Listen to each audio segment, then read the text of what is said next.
хүсэл мөрөөдөлж гэдэг юм уу, энэ бол хүнд байх хэвээр. За зорилт байх хэвээр, зорилго байх хэвээр, зорилгын хуурайнд бол тодорхой хэмжээний бас алхам хийх хэвээр гэж бодож явдаг.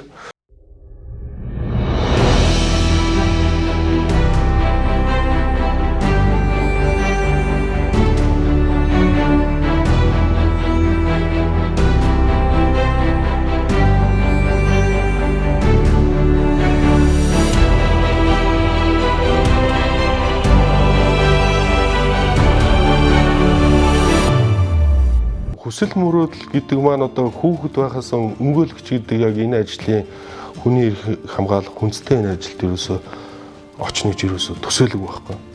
За анх бол ерөөсөө хүүхэд болгоно тухай миний үеийн залуучууд ер нь цагдаа болох мөрөөдөлтэй байсан. За үүний дагуу би 2005 онд 10 дугаар ангид өсөөд цагдаагийн ахтем тухай одоо дотоод иргэн их сургууль тий. Энэний цагдаагийн ахтем гэж байхад ахлагчийн курс суралцаад 18 настайд Улаанбаатар хотын гудамжинд дид ахлагч зургуул гарч ирсэн. Ийм түүх маань одоос 20 жилийн өмнө анх хуулийн байгууллагад ажиллах ер нь гараагүй л эхэлж ирсэн. Ийм түүхтэй. За ерөнхий боловсролын сургуулийг бол Төвөн аймагт бол 100 мод гээд өмнө зөвлөл сургуулийг дүүргэж ирсэн. Миний яг боддог одоо хүсэл мөрөөдөлж гэдэг юм уу, энэ бол хүнд байх хэвээр. За зорилт байх хэвээр, зорилго байх хэвээр, зорилгын хуурайнд бол тодорхой хэмжээний бас алхам хийх хэвээр гэж бодож явдаг.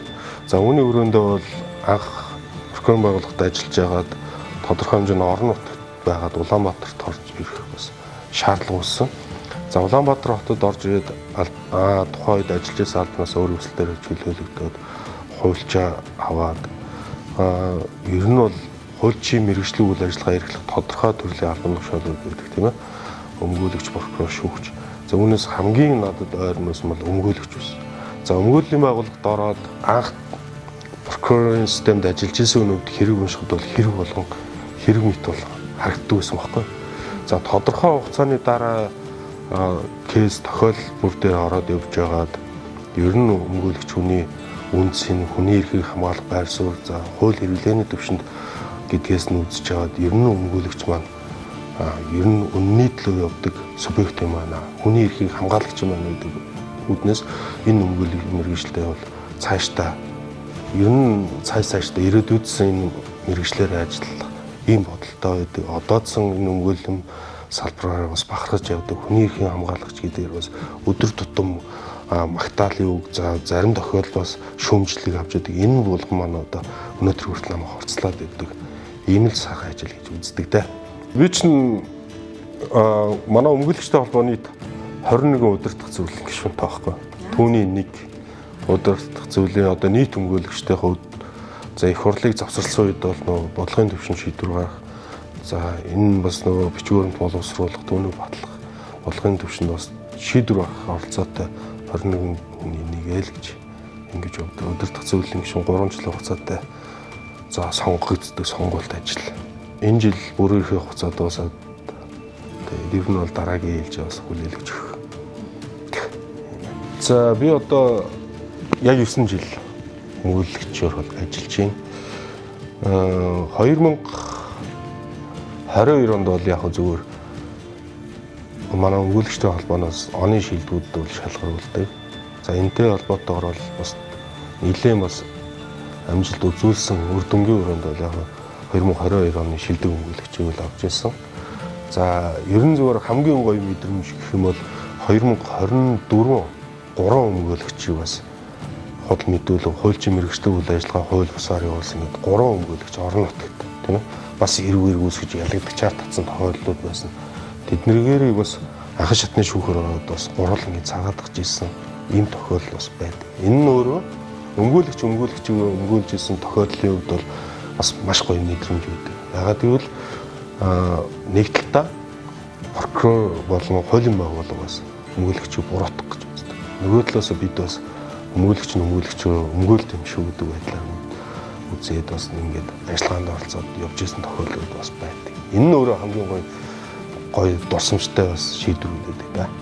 Ер нь ингээд өмгөөлөгчээр ажиллаж байхад бидний бас нэг давхар зүгээр диплом аваагүй нэг мэргэжил бас байдаг байхгүй. Ер нь бол зүгээр гүнзгий биш боловч наацхын мэдрэмжтэй. Энэ бол сэтгэл зүйн асуудал руу бас бид ялцгүй ордог.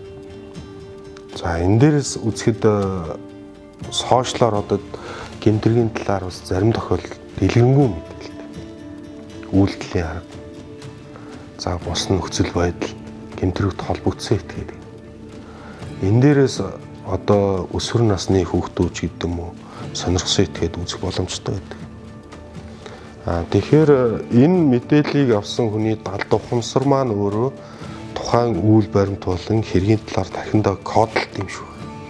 За тэгээд өөрт нэг тулгарсан ч гэдэг юм уу согтууруул хундааны зүйл мансуурсан эсвэл уур уцаартай болсон гэдэг тухайн энэ далд ухамсарт байгаа үйлдэлийг гарч хэрэгжүүлдэг ийм өсөл байдал бий болдог.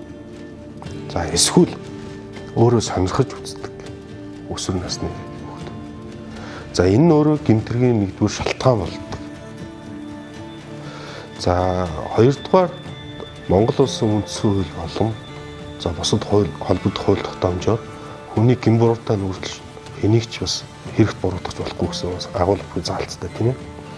Тэгэхээр шүүх хуралдааны процесс болохоос өмнө хүний ялддаг шүү дээ. За энэ ч ингэсэн тэрч гэсэн. Тэгээд шүүх шийдвэр нотлох хөрөмтөө өрөөнд гаргахад одоо шүүхийн шийдвэр одоо буруу байлаа, зөв байлаа гэдэг ийм одоо санал санаачлах ингээд олон нийтийг хамарсан үйл ажиллагаа явуулдаг. Тэгэхээр энэ асуудал маань олон нийт рүү хандаж явуулж байгаа нь миний хувьд бас буруу гэж үздэг. Яагаад гэвэл тэр хүний бас тодорхой хэмжээний халдшгүй чөлөөтэй байх зарим эрх үзөрчигддөг байна. Гэр бүлийн мэдээлэл явдаг, хувийн мэдээлэл явдаг. За олон нийтэд ярихыг хүсэхгүйсэн зүйлийг одоо шүүхийн тухай хууль зааснараа шууд дамжуулна гэдэг ч юм. Энэ нь өөрөө бас тодорхой хэмжээний хүний эрхийн зөрчилөө л гэж үздэг. Тэгэхээр цаашид шүүх бол хинээс ч хараад тусаар шийдвэр гаргадаг юм субъект. Бид одоо шүүхд бол хүндэтгэлтэй хандах хэрэгтэй. Мэдээж нэг шатны шүүхөр бол хэрэг марган бол шийдвэрлэгддэг. Давх хяналтын шатны шүүх гэдэг 3 шатны шүүхөр бол шийдвэрлэх юм хууль зүйн боломж байдаг учраас бид эрх зүйн боловсролын хүрээнд бас тодорхой хэмжээний мэдлэгтэй болж бас шүүхтэй хандлт хүндэтгэлтэй байсан зүгээр юм болов уу гэж боддог. За энэ нөгөө албан тушаалын эсрэг авилгын эсрэг гэмтэр эрүүгийн хуулийн 22 дугаар бүлэг заасан гэмтэрийг шууд дамжуулж энэ нь бол шүүхийн тухай хуулиараа бол батлагдсан юм л. Тэгэхээр олон нийтэд нөгөө мэдээлэл гэснийхээ дагуу л явж байгаа. За Монгол улс бас тодорхой хэмжээний авилгын эсрэг болсон гэдэг нөгөө шат дараатай ажил зохион байгуулж байгаа нэг хэлбэр гэж байгаа боловч бас тодорхой хэмжээнд бас нөгөө шүүхийн процессыг нийтэд шууд дамжуулж байгаа хэдий ч бас тодорхой хэмжээний хэсэгчлэн мэдээлэх энэ нөхцөл байдлаа бас буцаад нэг харахгүй бол албан тушаалын хэрэгт орооцолсон болгон гэмт хэрэгтэн биш шүү дээ. Тэгэхээр тэндээс бас гэмурмын тогтоогддог итгээд тэрнээс өмнө бас гэмуруутаад ингээд цоллдог тий. Тэгээд ийм бас үр дагаврууд байгаа учраас тодорхой хэмжээний бас нэг ямар байдлын одоо нээлттэй болох нь жоохон бас нэг цензуртэй хандахгүй бол масаараа ийм болчихвол бас түрүүний яриад байгаа бас эрхшүүд бас хөндөгдөх юм болов уу гэж би дотроо бодож байна шүү. Тэгэхээр одоо бас нэг альваад нэг цензуртай хандж байгаа зүйл байна. Өөрийнхөө ойлгоод шууд хүлээж авч байгаа хүмүүс байна. За харсан зүйлийг бодит гэж ойлгож байгаа хүмүүс байна. Хоёрыг тунгааж дарааг нэгтэлдэг хүмүүс байна. Тэгээд нэг энэ болгоны чинь бас хүн болгоны ихтгэл үнэмшил гэдэг юм энэ нөхцөл байдлыг бид бас хийж болохгүй болохоор бас хэцүү нөхцөл байдал байна л да. Тэгээд энэ бол яг зүгээр цаг хугацааны ихээр л эмчлэгдэх ба. Энэ бол түүхэн үеийн шатлал гэж би зүгээр ойлгодсон шүү дээ.